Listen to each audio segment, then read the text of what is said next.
Well, hello everybody, and greetings. Welcome to Second Life's 8th birthday party. A whole mass of Sims here, which are truly magical. I think you'll agree.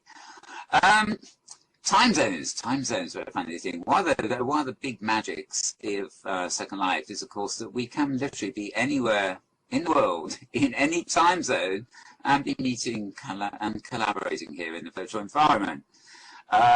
Whether choosing 10 a.m. on a Saturday morning, Pacific time, is the best time, I don't know. It's actually 6 p.m. here in the UK where I'm based. So that transition across time is the magic in itself, I think. And I'll be mentioning magic a fair bit today because we are here celebrating the magic of Second Life, be it the actual magic of what we're doing in Second Life, or be it magic of the platform itself. And there's a wonderful saying. I'm not sure whether it's Arthur C. Clarke or somebody else, in fact, but basically we have it that any advanced technology will be perceived as magic to those who don't know or understand the technology. And Second Life, I believe, along with the greater metaverse, is really one of these things. To those of you here, in the live audience, who are residents and everything else, there's no real magic to this at all. Oh, sure, there's a lot of magic in what we can do here, and we feel like we're embraced by magic much of the time we're in here. But we understand it. We know we can build, we can create, we can collaborate, and everything else. But there are a lot of people out there who may be watching this as a broadcast on the web or somewhere else, and they have not a clue what is possible in virtual worlds. And to them, it must seem like magic. To them, some of it, probably looks like a talking cartoon, and they don't even realize there's a real world person there. But basically, we're on a frontier here, which is magic in itself. And when I'm talking today about Metaworld Broadcasting, I'm talking both about a company I have called Metaworld Broadcasting, which concerns itself with aggregation of programming. But I'm also talking about, conceptually, if you like, Metaworld Broadcasting. You will all know probably of MBC, otherwise known as Metaverse TV. You'll have heard of Treat TV. And if you're in Europe or Japan, you know, there are various similar enterprises happening in Italy, Germany, France, Japan, all over the place, really, broadcasting in their own languages. And one of the very useful things I think we do when we're broadcasting out from this space is we are trying to project the magic of the environment, conjure up the sort of feel of the environment in television form, on the web, or even on set-top boxes.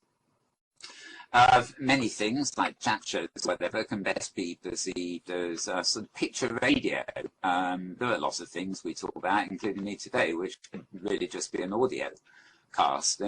But there is something extra to be had by actually watching the avatar of the person speaking as they're speaking.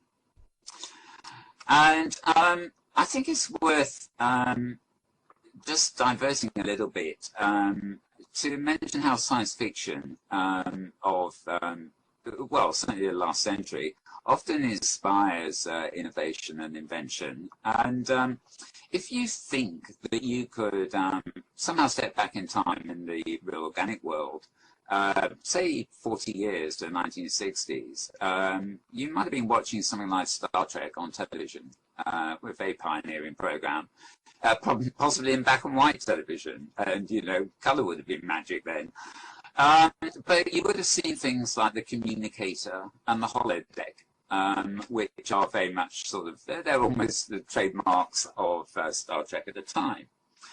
And if you were to walk into a room where people are watching one of those programs and say, you know, there's a scene on and they're watching somebody talking on a communicator, and you said, I got one of those, everybody would turn around and think, oh, yeah. Even when you pull it out of your pocket, they'd think you just rigged some contraption to role play Star Trek. But of course, 40 years later, that is a fully working implement, and it's not only a mobile phone, it delivers a web, it delivers video, it does all sorts of things. It's built into it for recording, etc.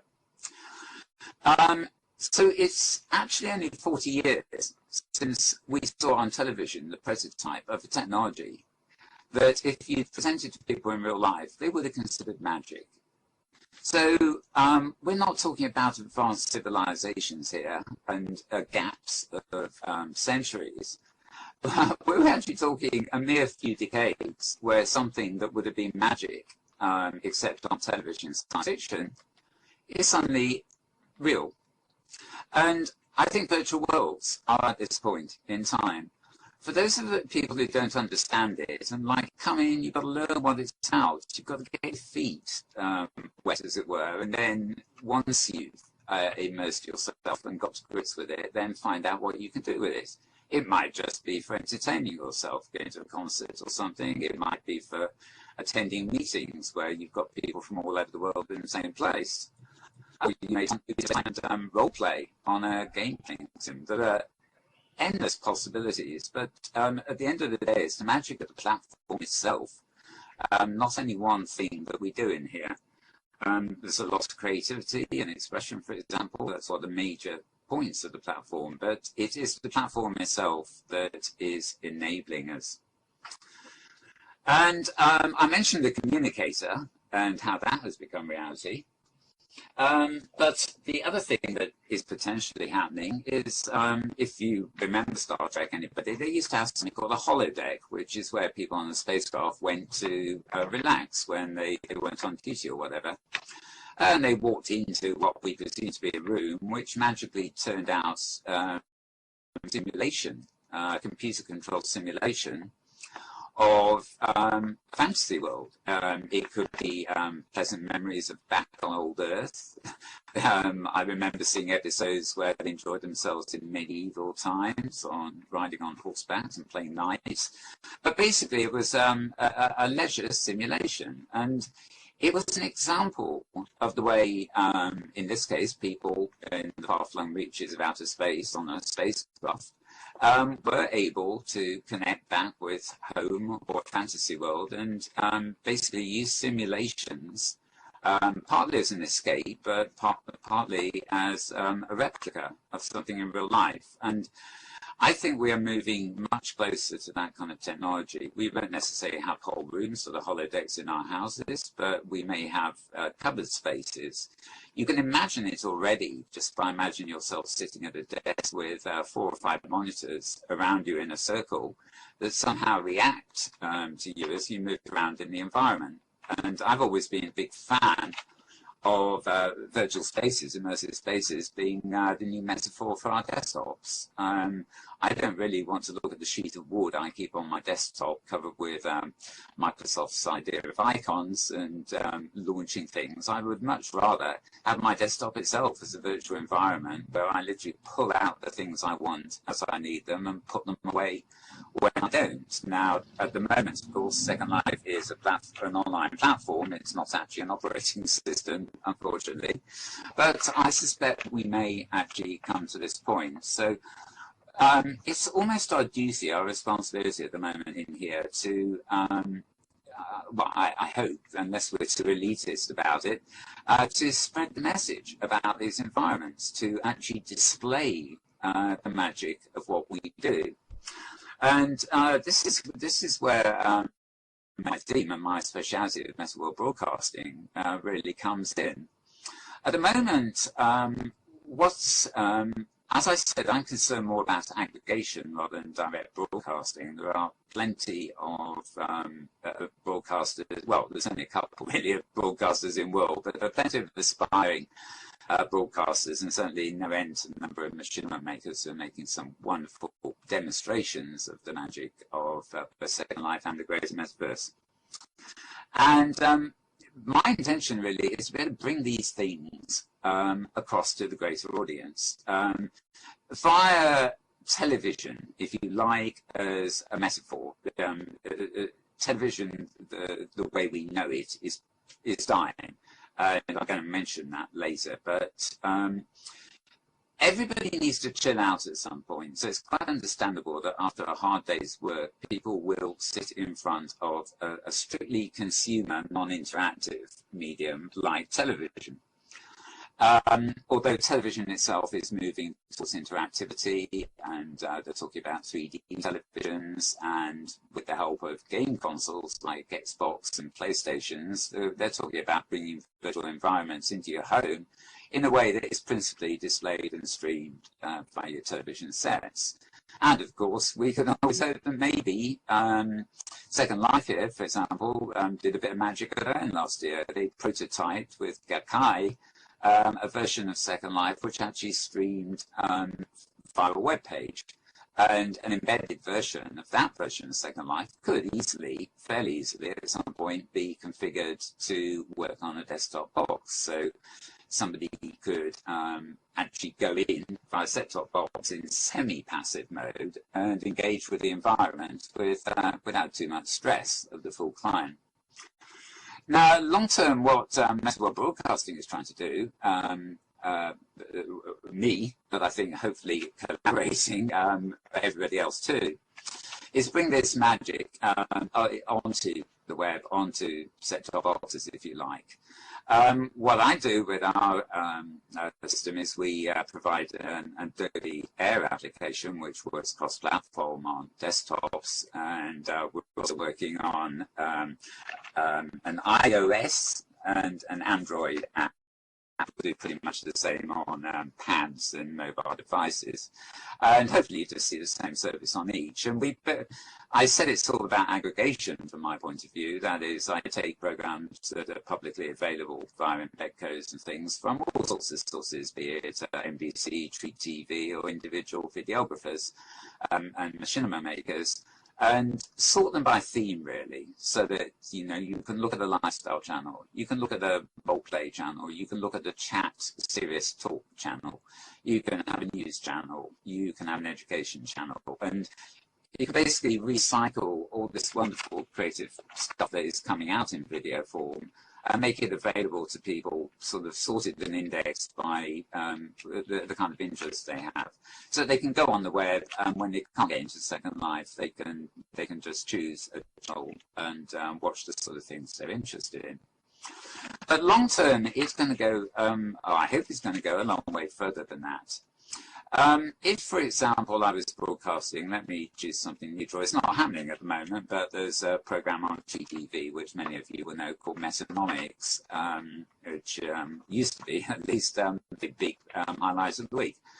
And that, for example, has always been broadcast on the web, as well as having several different partners in worlds, so that you can have an audience in world that goes beyond the individual sim it's broadcast on, and a greater viewership on the web. And then the video version, it has an embed code, so that then it can be spread around any other blogs or websites that want to use it. And the callback, of course, always goes to the originator site. So, you know, if anybody's facing these sort of things, they're going back to the copyright holder, or at least the broadcaster. And the message goes out wide and far. But the only thing you can do while people are watching that show, apart from offer them a chat room, which in my experience I found to be very, very valuable with broadcasting on TV. People love coming into chat rooms and nattering while things are going on, just as many of you will be nattering in the world here in text while I'm on the audio channel speaking. Multiplexing our thoughts, as it were. But the best I can do at the moment to get people more engaged is literally put the little link under the video, giving the SL8B, which is like the landmark location people can click on the web to get into Second Life's destination. And if they click on the SL8B, if they're newcomers to this whole thing, they've got to go through the whole process of downloading a Second Life client. They've then got to reload it and come in with that URL to actually arrive at the destination where the show's happening. And also, they probably don't know what to do when they get there. It does, after all, take at least a few minutes to figure out how to sit, and it takes people considerably longer than that. So I mentioned that Second Life her prototype with Gakai, the last version that ran on the web. It was very similar to the new basic mode they have in the client now, where you can point and click to move your avatar, and you have very simple navigation. You have some of the essential tools to the environment, but you didn't have any of the advanced stuff that we creators know and love, you know, no bringing up your HUDs, no rezzing things and collaborating on things. But there's really a sort of, you can attend a concert in Second Life. And I think we are more and more moving. Companies like Topedian, which is run by a former Linden, are already bringing simulators from OpenSim and elsewhere onto web pages in a sort of light fashion. And you then have the option of teleporting into the fully fledged client if you want total immersion. And I think this window, I never liked the idea of virtual worlds being on the web per se. I much prefer the idea of being in a virtual world and pulling up a web page rather than vice versa. But I think these windows to worlds via television and via the web are actually very useful because they will be the things that ultimately provide the halfway bridge, as it were, between broadcasting video, which is what we do at the moment, and actually entering somewhere like Second Life to experience the whole magic of the environment. What we can do is we can literally show you a television program, and then we can give you a little button that you press while you're watching, saying, do you fancy being there? Do you want to partake in this audience? And we can give them a button that will switch from a video embed code to a virtual world embed code, which will give them a very, very light version of the simulator where the event is happening. So if somebody tunes into us, goes to a music channel, chooses live music, and likes some live concert that's happening in Second Life, they'll be able to press this button and actually be able to port into the audience of that concert, and they'll probably be able to do elementary things like take a seat and chat with fellow attendees via in-world chat, as seen in a sort of an embedded widget. Over and beyond that, they'll hopefully have another button which still provides them with the full option of going into the fully immersive environment. But of course, that will assume that they have some kind of viewer, like Second Life's viewer, installed on their system. But I do see the future of broadcasting not only using virtual worlds, especially when we consider the fact that we can have people from all over the world engaged in one space that you'd never be able to recreate using any other medium. Even a video conference would mean having multiple cameras open from different locations. And I think, you know, we're moving to the point where it's truly kind of international collaboration. Now, I do have a couple of cautionary notes. Firstly, something I really believe. I've worked in many other design fields over my life, and particularly, actually, I used to work many years ago with comic books, and I'm not talking about your children's comics. I'm talking about sort of adult comics. I don't mean naughty comics. I mean just mature audience comics. And when I'm in the UK back in the early 70s, these were unheard of. They didn't exist, except maybe the odd what was called underground comic coming out at the time. And when we actually tried to launch some of these things, I mean, our first thought was to grab all the competition and get them to come on board with us, because we said, well, look, you know, we're in a field where everything is new. We're pioneering. You know, we need to get together and put competition aside, at least at this point in time. And we need to maximize what we can all do together to promote this medium. And I think I can juxtapose that situation into the modern day and virtual worlds. I am really wandering around all the time trying to get people seriously interested in collaborating and working together, you know, to maximize the potential we have to actually display the magic of Second Life and other worlds out into the greater world. You know, there's simple things. We don't want two broadcasters going on air at exactly the same time and diluting an audience. when we have 24-hour television on 17 channels or broadcasting from the metaverse, it will be totally a different ball game.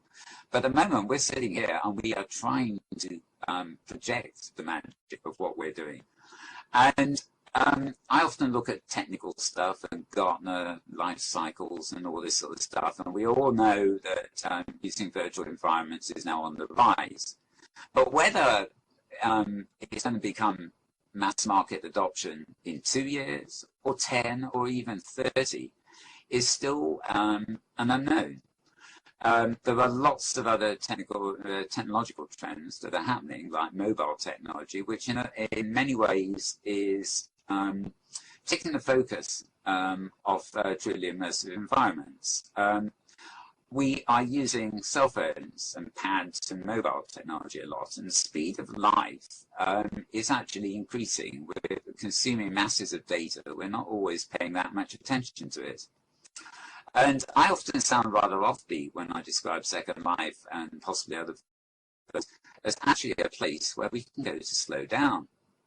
Because whenever I come into, I spend a lot of my day plowing through news feeds at the speed of light, filtering them, posting the best ones, discarding the rubbish, for want of a better word. And it's fast and furious. And when I log into Second Life, be it on my office or to an event like this, I actually feel like I'm slowing down and I'm gathering the rhythm into my life again. That, maybe it's the glitches in the platform that we can't do everything at the speed of light, but I actually feel much more relaxed in Second Life than I do frantically following stuff around on the web. And, well, I don't even have time to follow stuff in Facebook and Twitter, but I think you catch the drift. And there's an old argument about immersion versus augmentation, which I actually consider to be augmentation versus escapism, and I don't really know there's any verses in it. They're two different things you might want to do, but I consider immersion to be a prerequisite in any way you use these environments.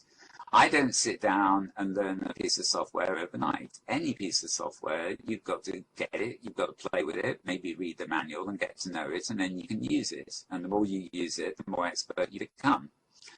And this is the way, rightly, that virtual environments are. Sure, we want to make it as simple and as accessible as possible, like the idea I mentioned of having a switch in the TV channel that takes you to a lightweight version of the immersion.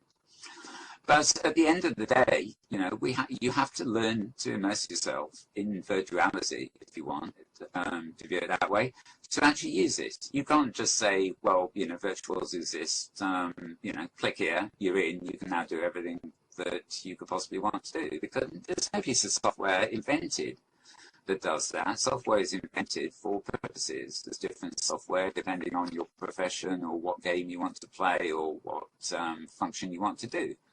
And I think virtual worlds are the same. We are seeing a lot of other virtual worlds now opening up, but unlike Second Life, which is like a huge public platform, most of these tend to be specialized, rightly so. If you want a private space to do something, Second Life really isn't the place to do it. But if you want to interface with the community and collaborate with the public, maybe meet your customers, whatever, Second Life is the only place that has the magic at the moment to do that. We're building, which means that a lot of simulators, including possibly Second Life at some point in the future, will be connected to a greater system where virtual spaces are interlinked. The mechanics of it are a long way down the line.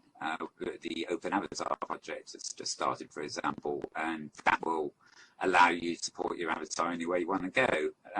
Even Second Life, although it would mean importing a copy of your avatar rather than actually supporting in with the avatar, so to speak. So it's a bit like the digital revolution itself a couple of decades ago. It's a lot of it's about convergence. At the moment, Second Life is somewhere magical that we are. There are other places you can be too, and at the moment we're at a point in time where we need to be promoting them, pioneering them, and working towards some kind of convergence in the future. Now, I'm looking at the clock here. I think I'm here for an hour. I'm one of these people who doesn't prepare my speeches properly. I sort of ad-lib around a few casual notes. And last time I did it, not only did I crash at the very end before I finished, but I was also running way over. So I'm just looking at my notes here to see what else I've got of essential interest, I wish. Gamer technology. Now, I'm not a gamer. I never really have been. I used to like playing Myst and Seventh Guest on CD-ROMs and things, and I like board games, Monopoly, Scrabble, that kind of thing. But I've never. I'm far too old to be of the generation that grew up with computer games. However, the generation that has grown up with computer games has one advantage. And that is that the metaphors, the interfaces of games are very closely aligned to the interfaces we use here in virtual worlds. In fact, Second Life could not have been built if they weren't reliant on, to some extent, on technologies that were pioneered and innovated with video games. So in some ways it's understandable when people say Second Life isn't that a game because it kind of looks like a game to some people, but more importantly, it relies on technology that was really pioneered for computer games. So, you know, on the first glance, it's very easy to see how people might make that mistake. But of course, the main thing we know that these worlds offer is that we've got collaboration, we've got communication, and above all, we've actually got presence. I mean, you know that I am just a few yards away from you in real life on the computer screen, even though I may be thousands of miles away from you in real life. You feel my presence just a few yards away from you. And can you give me any other medium that gives you that? Apart from maybe a news reporter phoning in on the webcam for a news item where you sort of look at the grainy picture and you think, gosh, you know, I'm really there with him. But, you know, that's one-way communication. This is a multiplex communication. And I could be having a simultaneous, well, I don't think physically I could manage it, but in theory I could be having a simultaneous conversation with all of you in the audience at the same time. We do, of course, have chat channels, which means we can do that while we're using a voice channel specifically like I am. But it is presence that this is all about. I mean, you can watch TV all you like. You can even look at a virtual world in a window on the web. But at the end of the day, you really need to go to full immersion to have that kind of presence. And collaboration is not only necessary for spreading the message, so to speak, but collaboration itself is one of the actual beauties of this platform. It's yet another magic of Second Life. You, an individual artist, and you've only got to look around you here, can do an amazing build and demonstrate a beautiful installation. But maybe even greater is the fact a collaborative team can create an installation that wows us. And that creative team may be comprised of people from every corner of the organic planet working together in a way that they could not do anywhere else. So, but as I said, I do believe that also these spaces allow us to chill out, for once, to coin an expression. You know, it's also somewhere where we can get together with other people, where you can relax a bit, and collect our thoughts, and have of maybe discussions in the kind of depth that we just can't get through the so-called social networks and social media, which are moving at the speed of light. And we are eventually going to burn ourselves out, and we really do need, I think, to use these environments to slow ourselves down a little bit from time to time. So, let me, this is typical. I come to a standstill at the moment. I have to check my notes because I can't read my own writing. Okay, so as far as TV is concerned, I think we have to move from the metaphor of watching into the idea of bringing people into the audience, and then the idea of bringing people into full presence, which invariably will mean they'll stop watching TV and they will eventually teleport into the actual environment. So maybe our job as broadcasters is actually self-defeating, we're pursuing a path that is going to spread the magic of the environment. Well, the environment is such a prerequisite that there's no need to broadcast anymore. But I'd also like to move on, and again, this is related to our theme of collaboration, and just look at some of the mechanics, if you like, of broadcasting. As well as collaborate on broadcasting, we need to think carefully about the actual power of broadcasting. Now, I can bring an in-world version of you know, a TV set effectively in-world, and it allows people who can't get to a simulator, either because it's lagged out or beyond capacity, to actually watch, say what I'm they could be watching me now, for example, on a TV set, on another sim somewhere in Second Life, or indeed on another grid. So we can also use broadcasting for helping bring big size events to Second Life. This sim that I'm actually talking on is actually, I'm not sure of the exact pixel I'm standing on, but let's say I'm on the border for simulators.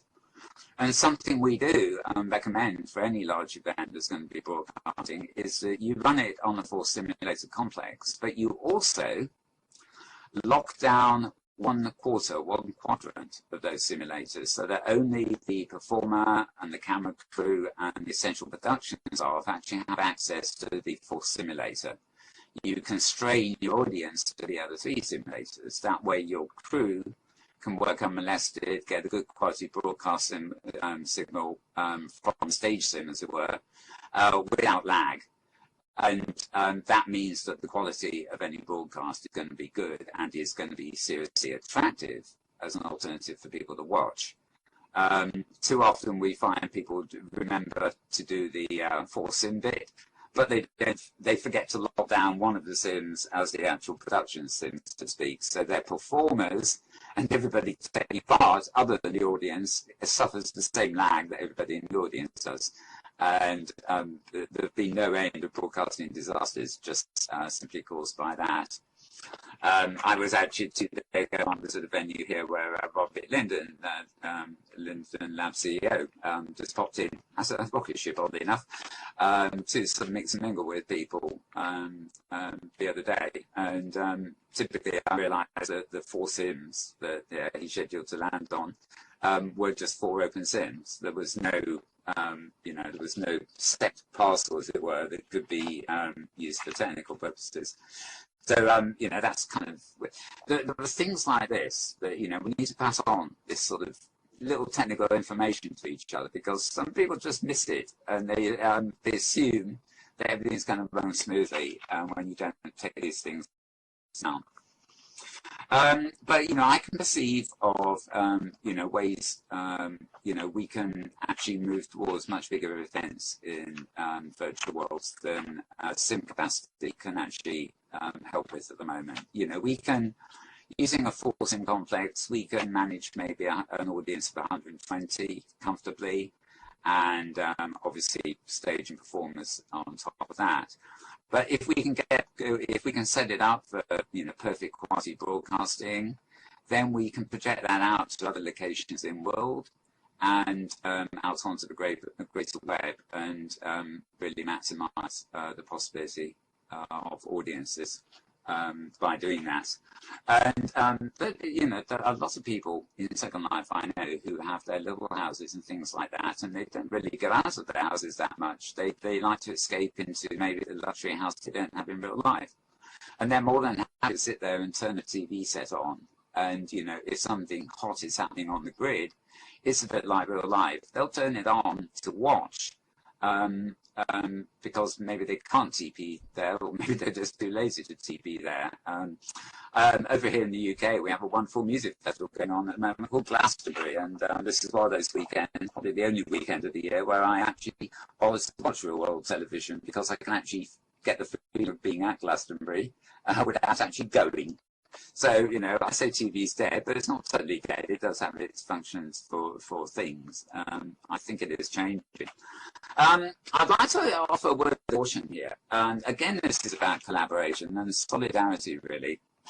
I read slightly to my horror earlier this week that here in the UK, and I suspect similar things are maybe happening in the US, the media, and I'm talking about the traditional media, are in talks with both ISPs and the actual national government with plans to censor the internet.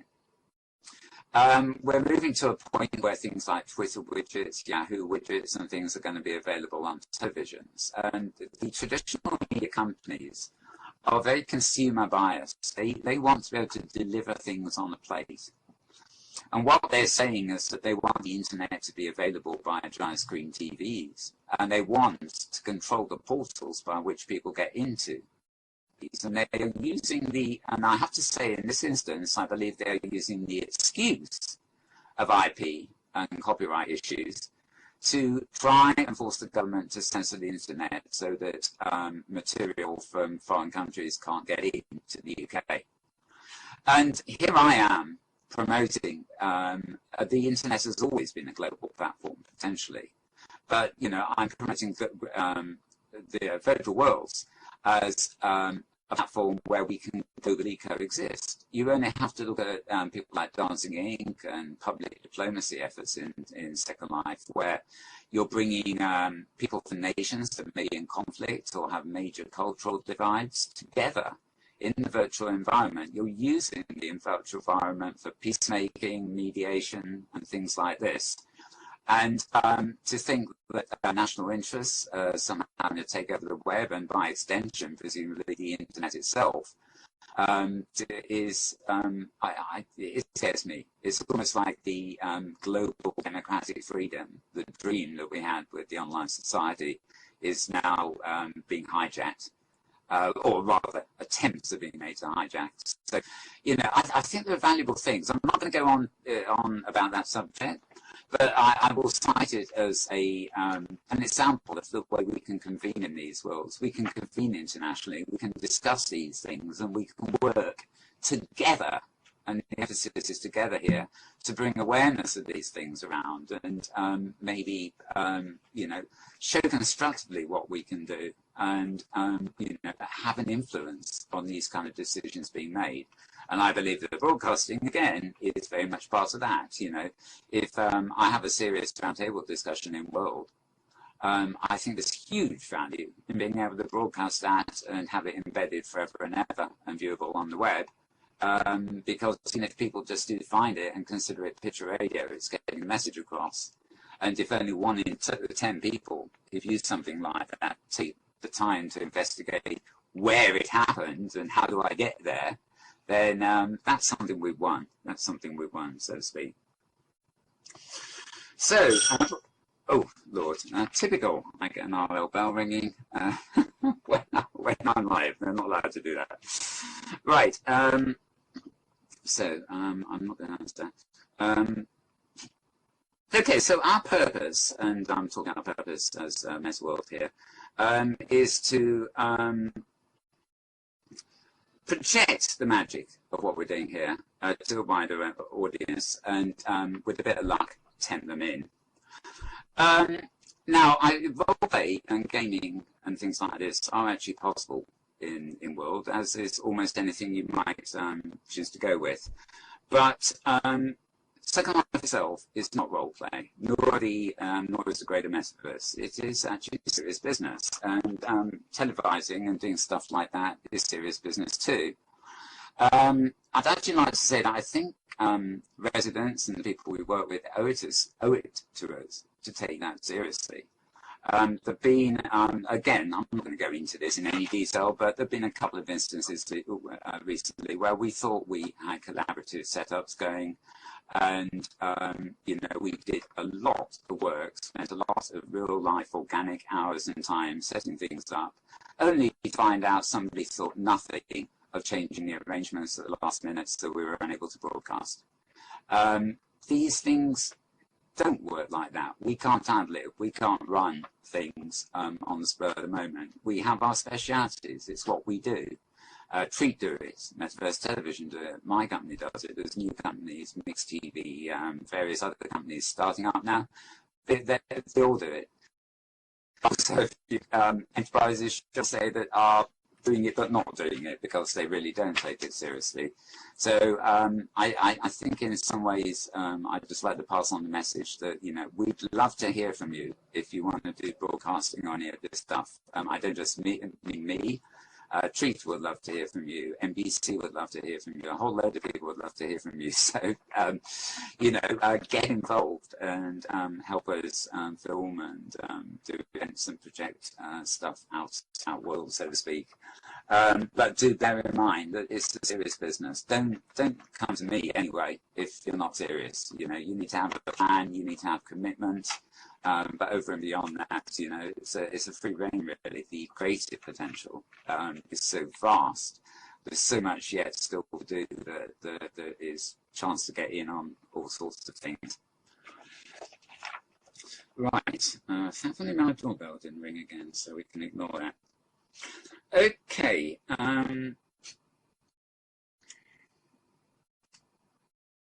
I think I've probably covered most of the points I actually have lined up. As I said with MBTV, or Metaworld Broadcasting as it is, our prime focus is aggregation. You know, I look out and I want to know and get submissions from everybody with cinema, all sorts of things that's going on.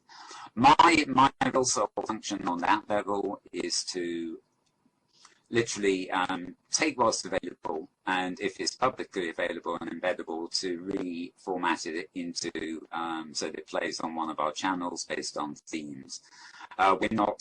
We work hand in hand with actual broadcasters who are stations because we're a themed aggregation service, shall I say. We're not competing with TV or Metaverse TV, sometimes known as NBC. We work hand in hand with all those operations. So the more the merrier. We do have a small exhibit here at SL8B. It's on the Electrify sim. You can get a free TV set there. You can sign up to our subscribe. You can get a free Magic Wand to carry around. And we also have 2 demo channels actually playing there. They're actually demos of 2 of our new channels that actually aren't in our player yet, but one is simply being coded for arts and lifestyle, and one is for news and chats. And what they actually do is they update literally by the hour, because as we find things, links on the web and stuff, then the video information is tagged and it gets shoveled to the top of an individual playlist. And when you load the media on the prim that is that playlist, then the most current program is always at the top of the list. So I see Safia Widdowson's in the audience here, for example, and she's the wonderful host of a program called Designing Worlds. And I'm not sure we're fully compatible on, with Treat on the One Own World, but an example would be the moment Designing Worlds comes online, it is tagged and it is the first thing in the lifestyle playlist. And 2 hours later, of course, it might be the second thing because another program may have gone live which supersedes it. You know, we're not categorizing these things or editing them as the best. We're simply bringing them online as they happen, and giving due exposure to everybody, so to speak. And you know, I just hope we get all the support we can in doing that. So we do have time, so I'm keeping as best I can. I'm not very good at this, but I'm going to focus my eyes a little bit on the chat channels. So if there's any little questions coming in, I can maybe sort of address them as we go along. In fact, to do that, I have probably better open it now, now, folks. So I'll do that while I'm talking, and that way I can see the nearby chat as of now. I'll put my glasses on too. But anyway, I'd just like to finish the main bit by saying creativity and expression are really prime examples of the magic we could create here.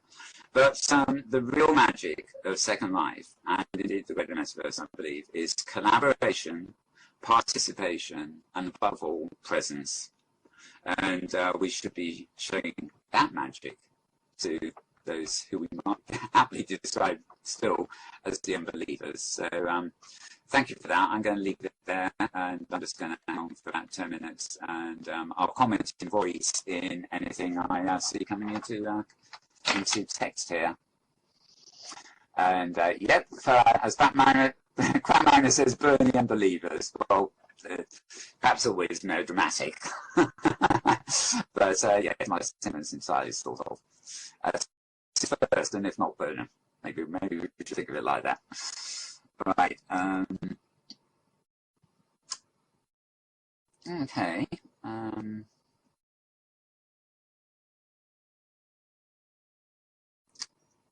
Well, unless I'm missing something, I can't actually see anything. Elric Merlin says he thinks it's going to be very interesting when you can use cloud rendering, like Go Live for SL and other virtual worlds. And I did hint to this earlier when I was talking about the OnLive is a very interesting system, which, being involved in broadcasting, I did follow. What they actually do is they convert virtual worlds, or more often games, into a video stream. So given we have, with fast broadband we have these days, or at least we have it in some places, you basically see the virtual world not as an interactive environment, but as a video stream. But because some broadband services actually offer you a very fast uplink as well as downlink, then these services open a separate channel where you can send instructions up to the internet too, and in near real time, those instructions will allow you to do things like move your avatar and talk in world. So it's a sort of video way of broadcasting something like Second Life, where it's assumed that what would normally be lag can be overcome by the sheer speed of fiber optic communications. Without high-speed broadband, it falls flat on its face. But I mentioned it earlier because Gakai is probably OnLive's main competitor, and it was Gakai that demoed Second Life on the cloud last year, and in my experience, it worked very well. I was able to log in my regular avatar by video. I was on a sim, and it even showed me on my friends list. So I was able to TP a genuine in-world avatar to the Malburn's guest avatar who was on the web, and it was fine. And the uplink was just about good enough. There was some chat lag and stuff like that, but you know, as proof of purpose, it worked really well. And every time I pressed Second Life's new basic interface, which is an option in a latest viewer, the interface reminds me very much of what they prototyped on the web. So I would see they're going to do something more like that, and that, I think, will be an example of what I mentioned earlier as the bridge between our broadcast and the in-world event. Something like that will enable me to put a button on the channel saying, do you like this program? Do you want to be in the audience? And then I can take them something to like an OnLive Gakai version, and they can partake in the audience there. And then, after they've really got a taste for it, hopefully they will download the full immersion client. So yeah, that's I think that would be a very big thing, Elric. And it's also worth mentioning that these systems will make it a lot easier for things like Second Life and other virtual worlds to work on things like iPads and Android pads. I've never liked the idea of a virtual world on the phone. It just doesn't seem to click with me. But I think when you've got some reasonable sized pad in your hand and it's portable, I think it's probably just a big enough screen that you can download an immersive client. Whether a streaming option is the solution, or whether there'll be just a lightweight dedicated client, I don't know. I believe somebody has actually put Second Life on the iPad via a dedicated client.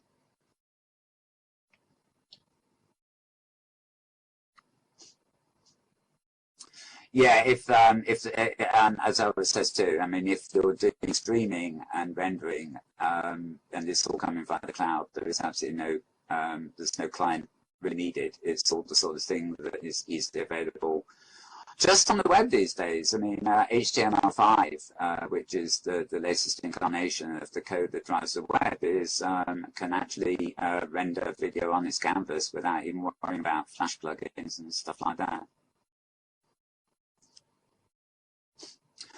Okay, how are we doing for time? Well, we've got about 5 minutes yet anyway. I have no idea if anybody else is on the stage after me. I'm assuming there is, so I'm keeping an eye on time. And, yeah. Right, well, my audience has suddenly gone very quiet here. So, I can't think of any more questions. I think in that case, we'll sort of call it quits. I will use this spot for a little bit of promotion. As I say, the Metaworld Broadcasting is more about aggregation of broadcasting. We do a bit of broadcasting. It's more a case of when nobody else is doing it or when we've had to do it. But myself and my colleague, Tari Yates, have a program that's actually not an in-world broadcast at all. It's actually a webcast we do every week called Metaverse Week in Review, and it's on at noon Second Life time on Sundays, and it's you can find us at metaverseweekinreview.com on the web. And yeah, we simply use one of our channels you get to see my real life mugshot, which isn't a very pleasant experience, but it's the way we do it, so there. But basically we come on webcams and we have people, Grant Marin in the audience, for example, often joins us. We have people come on webcams too, and they can do anything they want really. They can vent, or they can opinionize, or they can just comment on what we're talking about. And I sort of sit in the studio and we switch webcams, and in the intervals, we just show the latest machinima for the week, be it arts, education, or bit of music, any theatre and ballet and dance and stuff like that. You know, a real jumble with all the latest stuff. And so if anybody wants to join us there, they can come to that site, or they can actually go to livestream.com/metaworld2 with a number. But as I said, we pop over to the Electrify scene, which is somewhere south and to the west of here. That's the best I can tell you, because navigating around it was a bit of I haven't quite got to grips with the geography of this massive labyrinth of magic. Anyway, we're down there on Electrify, so you can come and have a look at some stuff. They did actually suffer a rather appalling grief attack about 2 days after we opened, and we haven't been able to restore everything that was on the original build, but there should be enough there for you to look at. So thanks everybody for being here and listening to me deliver this pontificate, as the word goes. And I'll leave you with that. I'll also leave you with my catchphrase, which is good morning, good afternoon, good evening, or indeed good tomorrow, depending on wherever and whenever you are. And that's what the magic is all about, really. So, bye, folks.